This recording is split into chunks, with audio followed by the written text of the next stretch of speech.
And now we are going to find out why they are telling us to not do kind of what I would assume is our favorite thing, which is murder. Part 3. The Dreadful Sagittary. Chapter 1. Make no mistakes. Cousins far removed. Other ways.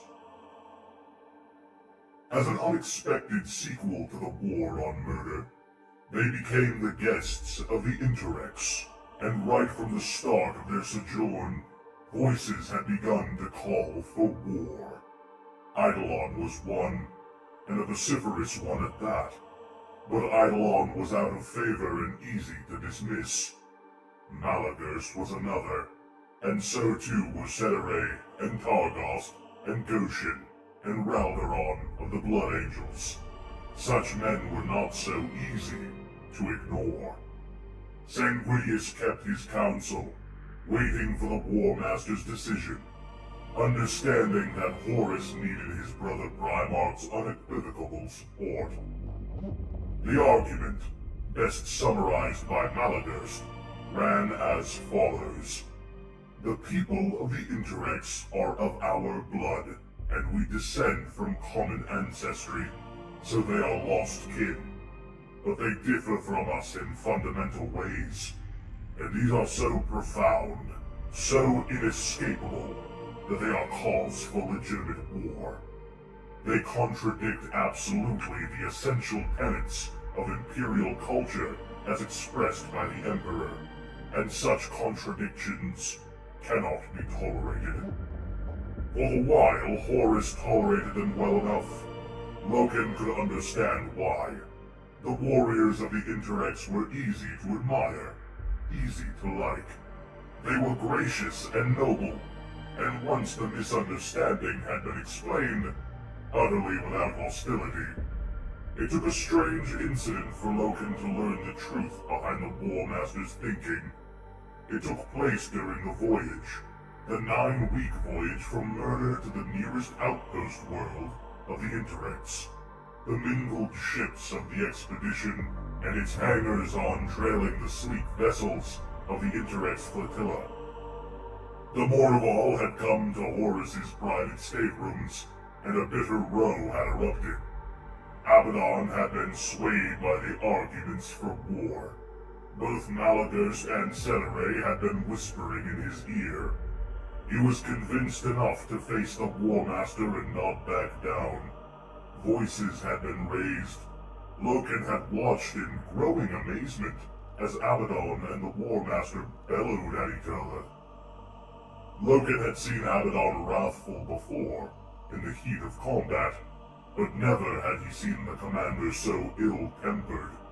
Horus's fury startled him a little, almost scared him. As ever, Torgadon was trying to diffuse the confrontation with levity. Loken could see that even Tariq was dismayed by the anger on show. "You have no choice," Abaddon snarled. "We have seen enough already to know that their ways are in opposition to ours. You must, Horus roared. "Must I?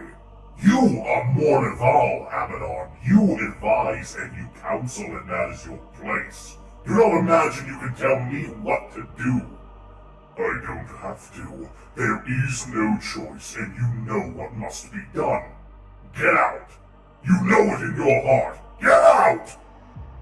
Horus yelled, cast aside his drinking cup with such force it shattered on the steel deck. He glared at Abaddon, teeth clenched. "Get out, Ezekiel, before I look for another first captain." Abaddon glowered back for a moment, spat on the floor, and stormed from the chamber. The others stood in stunned silence. Horus turned, his head bowed. "Torgadon," he said quietly. "Yes, Lord." "Go after him, please. Calm him down. Tell him if he craves my forgiveness in an hour or two, I might soften enough to hear him, but he'd better be on his knees when he does it, and his voice had better not raise. above a whisper.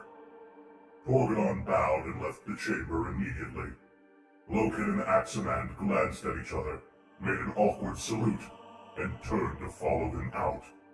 "You two stay," Horus growled. They stopped in their tracks. When they turned back, they saw the War Master was shaking his head, wiping a hand across his mouth. A kind of smile informed his wide-set eyes. "Throne, my sons, how the molten core of Tithonia burns in us sometimes." Horus sat down on one of the long, cushioned couches and waved for them with a casual flick of his hand. "Hard as a rock, Tithonia. Hot as hell in the heart. Volcanic. We've all known the heat of the deep mines. We all know how the lava spurts up sometimes without warning. It's in us all, and it's wrought us all. Hard as rock with a burning heart. Sit, take wine, forgive my outburst. I'd have you close. Half a morn of all is better than nothing." They sat on the couch facing him. Horus took up a fresh cup and poured wine from a silver ewer. "The wise one and the quiet one," he said. Loken wasn't sure which the War Master thought he was. "Counsel me then. You were both entirely too silent during the debate." Aximand cleared his throat. Ezekiel had a point," he began. He stiffened when he saw the War Master raise his eyebrows. "Go on, little one." "You have... that is to say, we prosecute this crusade according to certain doctrines. For 2 centuries we have done so. Laws of life, laws in which the Imperium is founded. They are not arbitrary. They were given to us to uphold by the Emperor himself.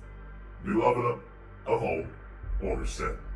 "The Emperor's doctrines have guided us since the start. We have never disobeyed them." Aximand paused, then added, "Before." "You think this is disobedience, little one?" Horus asked. Aximand shrugged. "What about you, Gaviel? Are you with Aximand on this?" Loken looked back into the War Master's eyes.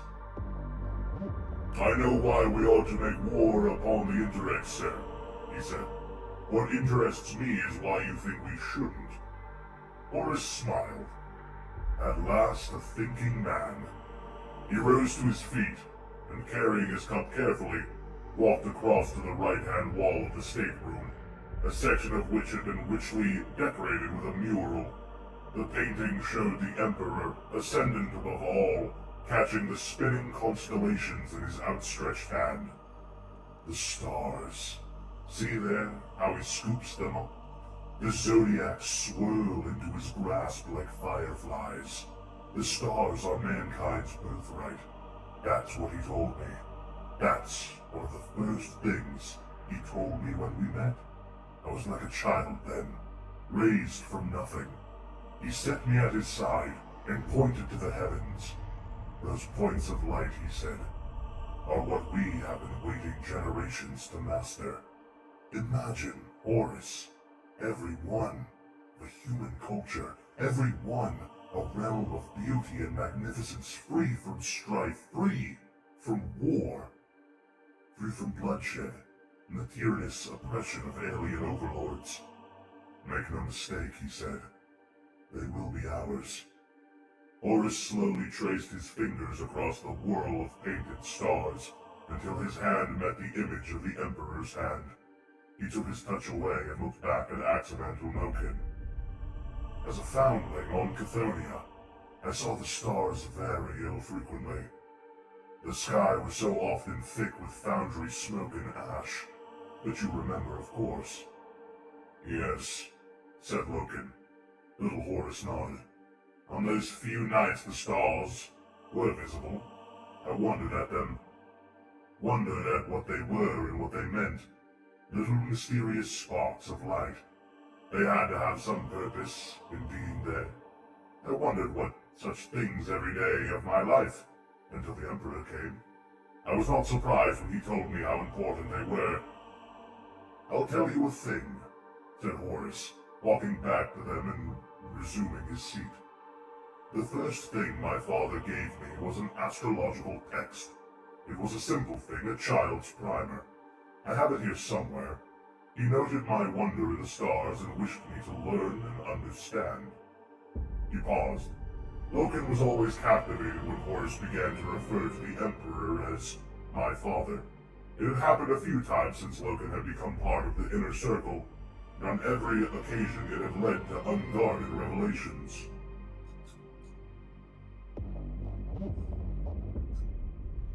There were zodiac charts in the text. He took a sip of his wine and smiled at the memory. I learned them all in one evening. Not just the names, but the patterns, the associations, the structures, all 20 signs. The next day, my father laughed at my appetite for knowledge. He told me the zodiac signs were old and unreliable models, now that the explorator fleets had begun detailed cosmological mapping. He told me that the 20 signs in the heavens would one day be matched by 20 suns like me. Each sun would embody the character and notion of a particular zodiac group. He asked me which one I liked the best. What did you answer? Loken asked. Horus sat back and chuckled. I told him I liked all the patterns they made. I told him I was glad to finally have names for the sparks of light in the sky. I told him I liked Leos naturally for his regal fury, and Scorpos for his armor and warlike blade. I told him that Toromach appealed to my sense of stubbornness, and Arbutos made the sense of fairness and balance. The War Master shook his head sadly. My father said he admired my choices, but was surprised I had not picked another in particular. He showed me again the horseman with the bow, the galloping warrior.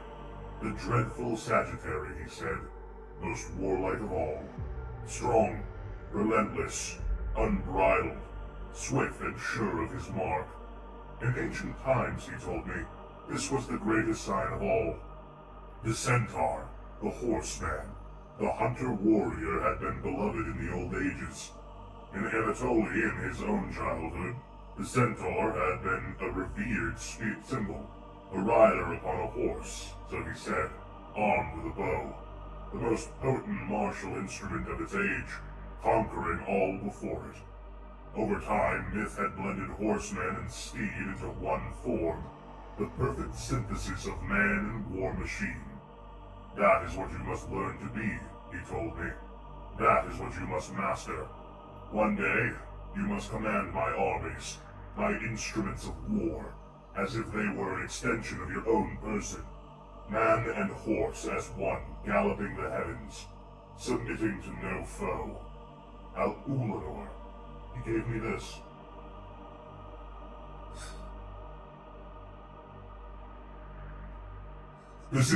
This is the Zodiac of Earth. The Emperor is the only one to probably have any information about the history of Earth in any true setting, as the Emperor is known to be ageless.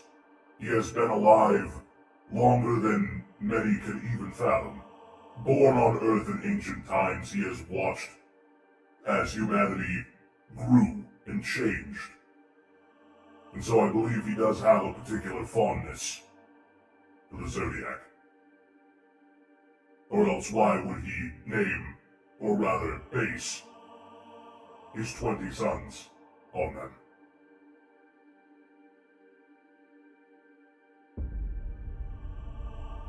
Horus set down his cup and leaned forward to show them the weathered gold ring he wore on the smallest finger of his left hand. It was so eroded by age that the image was indistinct. Loken thought he could detect hooves, a man's arm, a bent bow. It was made in Persia, the year before the Emperor was born. The dreadful Sagittary. This is you now, he said to me. My war master, my centaur. Half man, half army, embedded in the legions of the Imperium. Where you turn, so the legions turn. Where you move, so they move.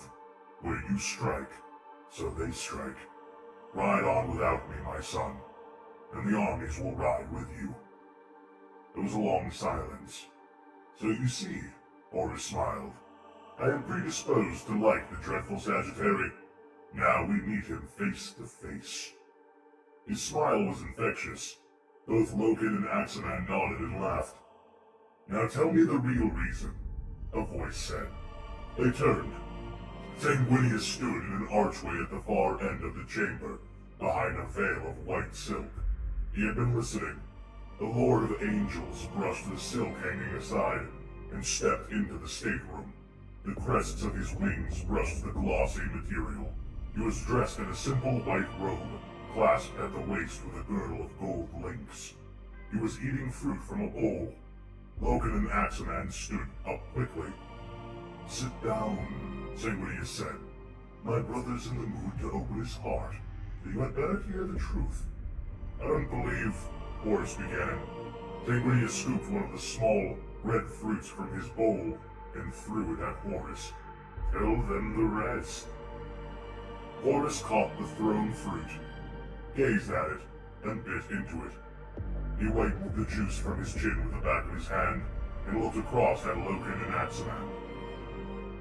Remember the start of my story, what the Emperor said about the stars. Make no mistakes. They will be ours. He took another 2 bites and threw the stone fruit away. He swallowed the flesh before he continued. Sanguinius, my dear brother, is right, for Sanguinius has always been my conscience. Sanguinius shrugged, an odd gesture for a giant with furled wings. Make no mistake. Those 3 words. Make no mistake.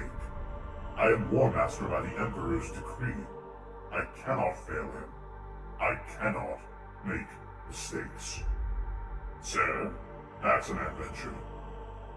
Since Ulanor Little One, I have made 2, or been bargained to 2, and that is enough of the responsibility for all expedition mistakes to fall on me in the final count. What mistakes? Asked Loken.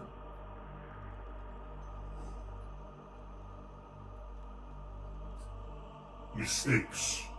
Misunderstandings. Horus stroked his hand across his brow. 6319, our first endeavor, my first as War Master. How much blood was spilled there? Blood from misunderstanding. We misread the signs and paid the price. Poor dear Sejanus. I miss him still. That whole war, even that nightmare on the mountains you had to endure, Garviel. A mistake. I could have handled it differently. 6319 could have been brought to compliance without bloodshed. No, sir, said Loken emphatically. They were too set in their ways, and their ways were set against us. We could not have made them compliant without war. Horus shook his head. You are kind, Gabriel, but you are mistaken. There were ways. There should have been ways. I should have been able to sway that civilization without a shot being fired. The Emperor would have done so. I don't believe he would, Axeman said. Then there's murder. Horus continued, ignoring little Horus's remark. Or Spiderland, as the Interrex has it. What is the way of their name for it again? Uriseric, Sanguinius said helpfully. Though I think the word only works with the appropriate harmonic accompaniment. Spiderland will suffice then. What did we waste there? What misunderstanding did we make? The Interrex left us warnings to stay away and we ignored them. An embargoed world and an asylum for the creatures they had bested in war, and we walked straight in. We weren't to know, Sanguinius said. We should have known. Horus snapped. Therein lies the difference between our philosophy of that and the Interrex, Axeman said. We cannot endure the existence of a malign alien race. They subjugate it but refrain from annihilate it. Instead, they deprive it of space travel and exile it to a prison world. We annihilate. They find a means around such drastic measures. Which of us is the most humane? Axeman rose to his feet. I find myself with Ezekiel on this.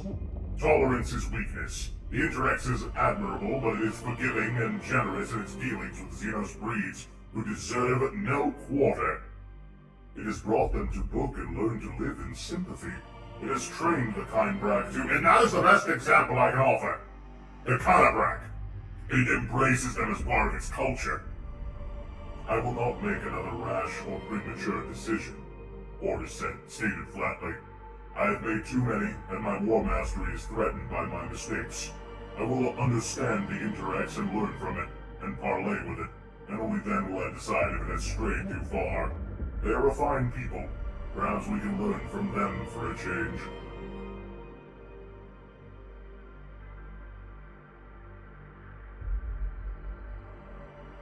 The music was hard to get used to.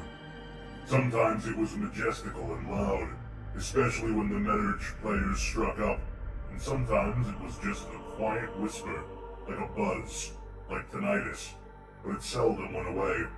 The people of the Interrex called it the aria, and it was a fundamental part of their communication. They still used language. Indeed, their spoken language was an evolved human dialect, closer in form to the prime language of Terra than Chthonic, but they had long ago formulated the aria as an accompaniment, an enhancement of speech, and as a mode of translation. Scrutinized by the iterators during the voyage, the aria proved to be hard to define. Essentially, it was a form of high mathematics, a universal constant that transcended linguistic barriers, but the mathematical structures were expressed through specific harmonic and melodic modes which, to the untrained ear, sounded like music. Strands of complex melody rang in the background of all the Interrex's vocal transmissions, and when one of their kind spoke face to face, it was usual to have one or more of the Meterge players accompany his speech with their instruments. The Meterge players were the translators and the envoys. Tall, like all the people of the Interrex, they wore long coats of a glossy green fiber, laced with slender gold piping. The flesh of their ears was distended and splayed by genetic and surgical enhancements, like the ears of bats or other nocturnal flyers. Calm technology, the equivalent of Vox, was laced around the high collars of their throats, and each one carried an instrument strapped across his chest, a device with amplifiers and coiled pipes, and numerous digital keys on which the Meterge's players' nimble fingers constantly rested. A swan-necked mouthpiece rose from the top of each instrument, enabling the player to blow, hum, or vocalize into the instrument. The first meeting between Imperium and Interrex had been formal and cautious. Envoys came aboard the Vengeful Spirit, escorted by Meterge players and soldiers. The envoys were uniformly handsome and lean, with piercing eyes. Their hair was dressed short, and intricate dermatoglyphics. Sure, Loken suspected permanent tattoos decorated their left or right hand sides of their faces. They wore knee-length robes of soft, pale blue cloth, under which they were dressed in close-fitting clothing woven from the same glossy fiber that composed the Meterge's players' coats. The soldiers were impressive. 50 of them, led by officers, had descended from their shuttle.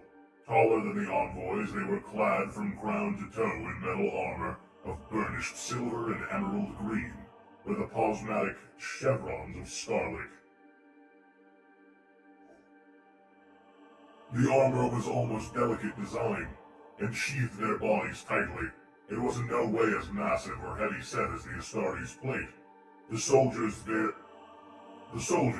variously Glebes or Sagittars, Logan learned, were almost as tall as the Astartes, but with their far more slender build and more closely fitted armor, they seemed slight compared to Imperial giants. Abaddon, at the first meeting, muttered that he doubted their fancy armor would stand even a slap. Their weapons caused more remarks. Most of the soldiers had swords sheathed across their backs. Some, the Glebes, carried long-bladed metal spears with heavy ball counterweights on the base ends.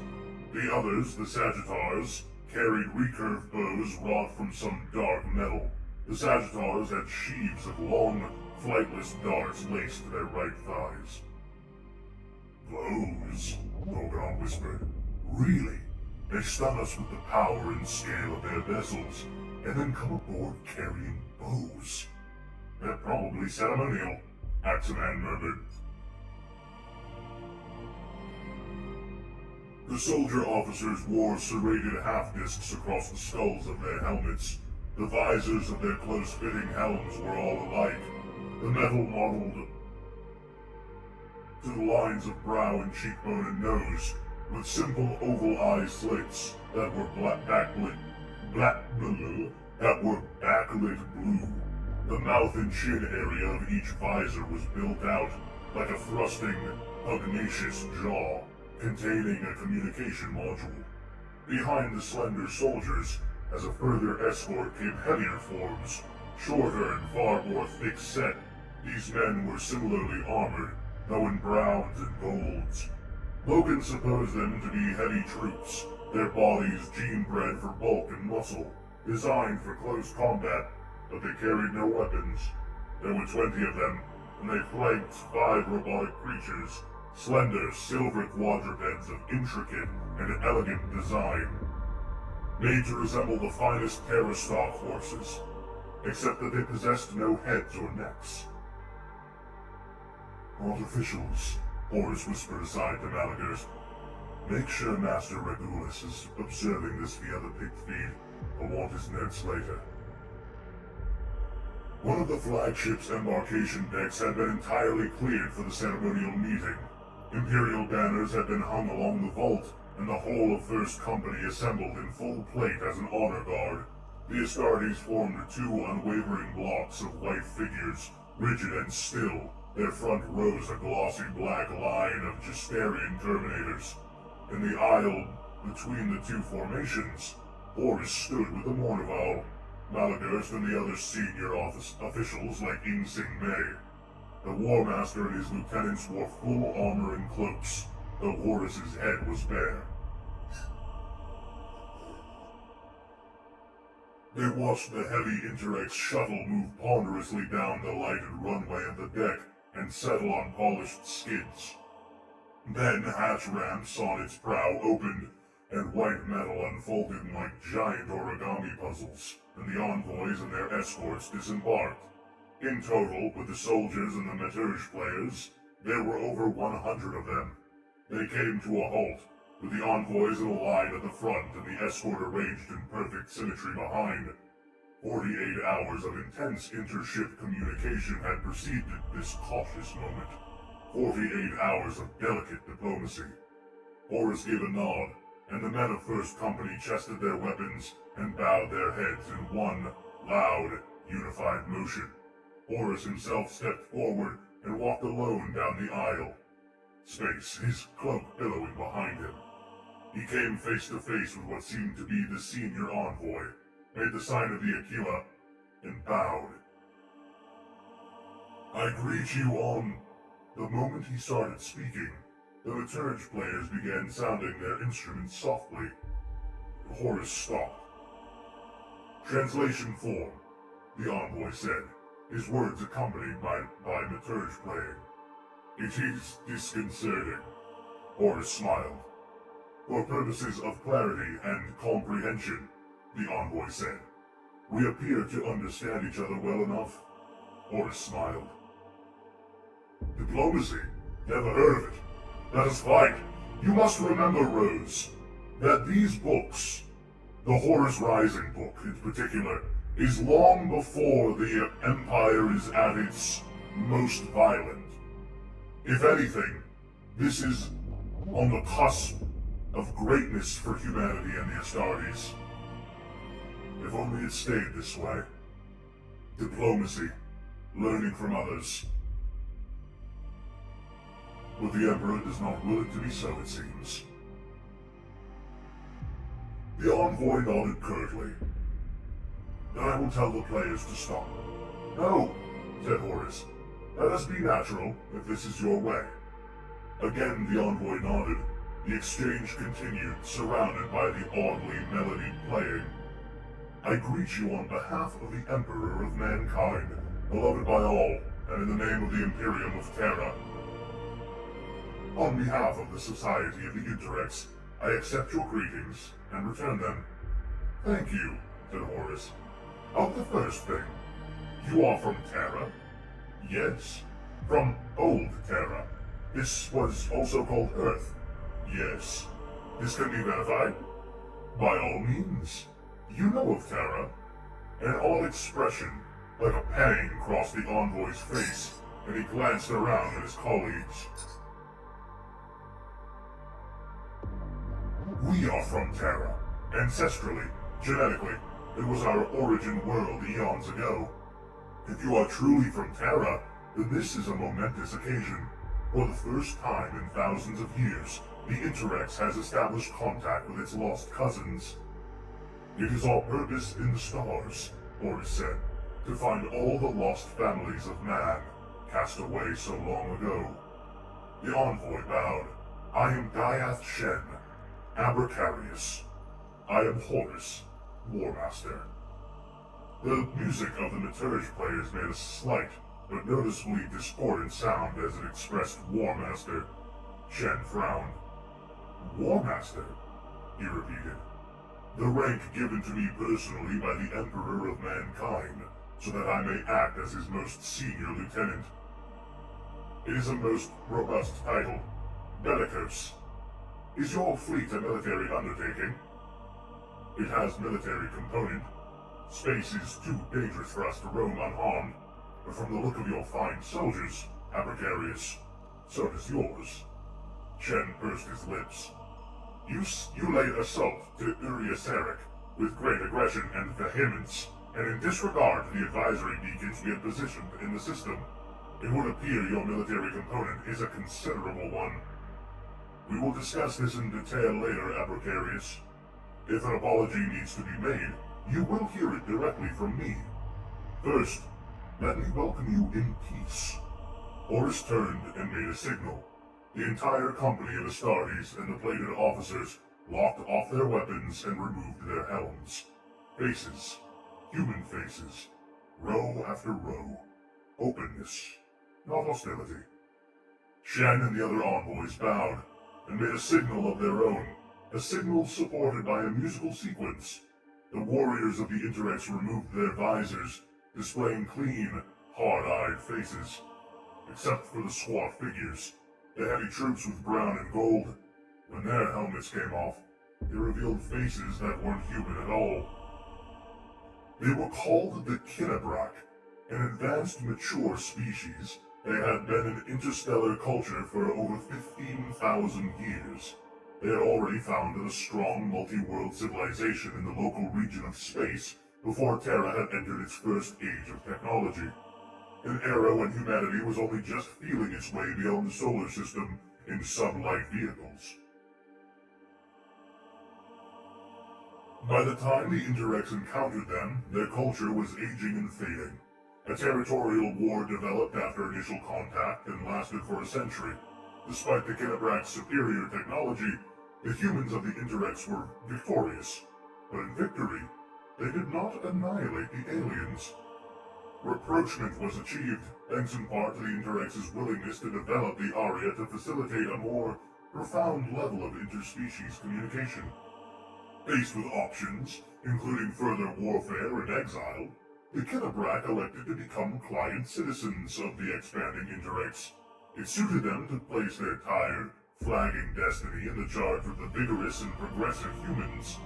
Culturally bonded as junior partners in society, the Kinabrak shared their technological advances by way of exchange.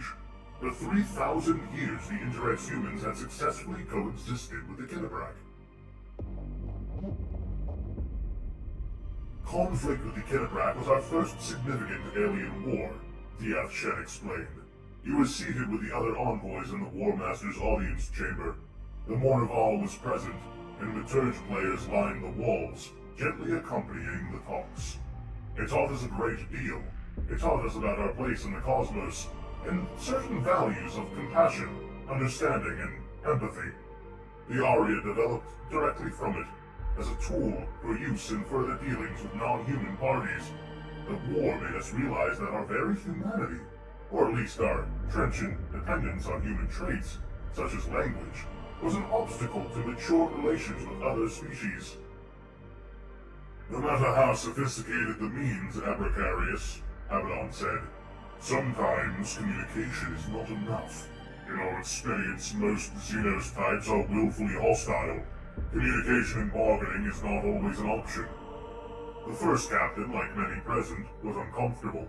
The entire Interrex party had been permitted to enter the audience chamber, and the Kennebrack were attending at the far end. Abaddon kept glancing at them.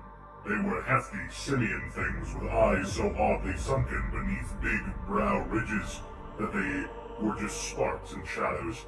Their flesh was blue-black and deeply creased, with fringes of russet hair so fine that it was almost like feathered down, surrounding the bases of their heavy, angular craniums. Mouth and nose was one organ, a trifold split at the end of their blunt jaw snouts, capable of peeling back, wet and pink, to sniff, or opening laterally to reveal a comb of small, sharp teeth like a dolphin's beak. There was a smell to them, a distinctive earthy smell that wasn't exactly unpleasant, except that it was entirely and completely not human.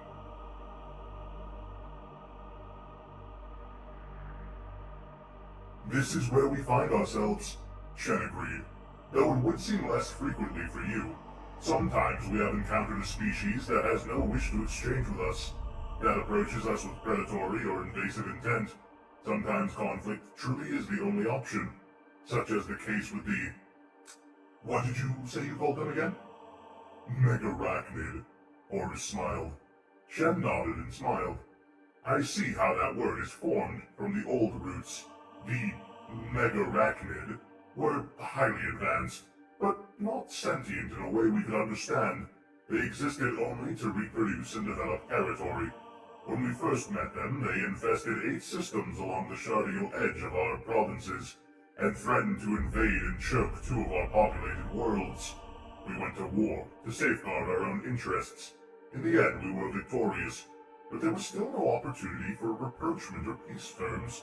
We gathered all of the Megarachnid remaining into captivity and transported them to Uriasarak. We also deprived them of all their interstellar technology or the means to manufacture the same. Uriasarak was created as a reservation for them, where they exist without posing a threat to ourselves or others. The interdiction beacons were established to warn others away. You did not consider exterminating them? Malagurst asked. Shen shook his head. What right do we have to make another species extinct? In most cases, an understanding can be reached. The Megarachnid were an extreme example where exile was the only humane option. The approach you describe is a fascinating one, Horus said quickly, seeing that Abaddon was about to speak again. I believe it is time for that apology, Abracarius. We misunderstood your methods and purpose on Uriasarak.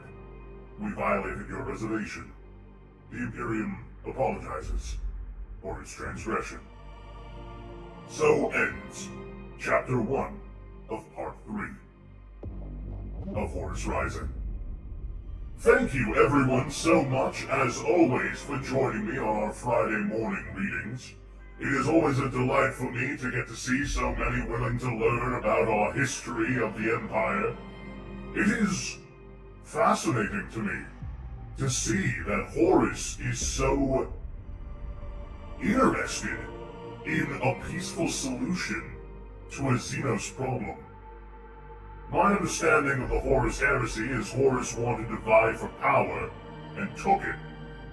But this adds a wrench into my understanding of the entire problem. I'm excited to see what transpires in our next session.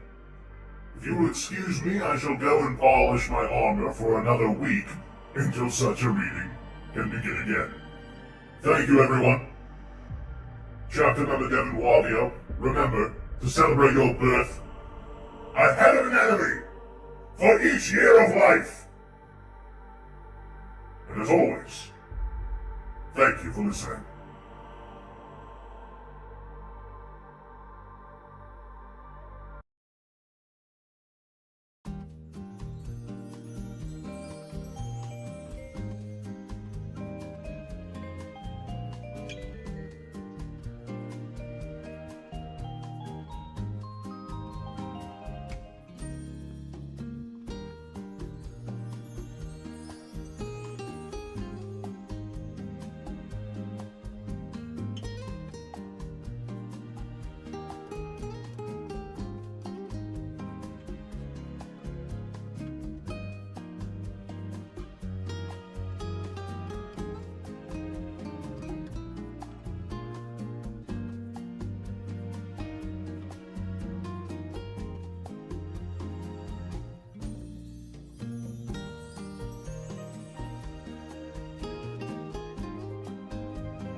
Hello, everyone. Wait, did I change my voice? Yes, I did. Okay, good. Hello, everyone. Hello. Welcome on in. We do have an ad actually about to start in a second. So what I might do is get things set up in the background here, and then I'll just be back right after the ad break, since that's going to happen anyway. And then we can begin in earnest. So I will be right back after the ads play, and then we will get to playing Final Fantasy X, which we haven't played for, like, too many days. I'll clap when I get back, Sammy. Fuck you.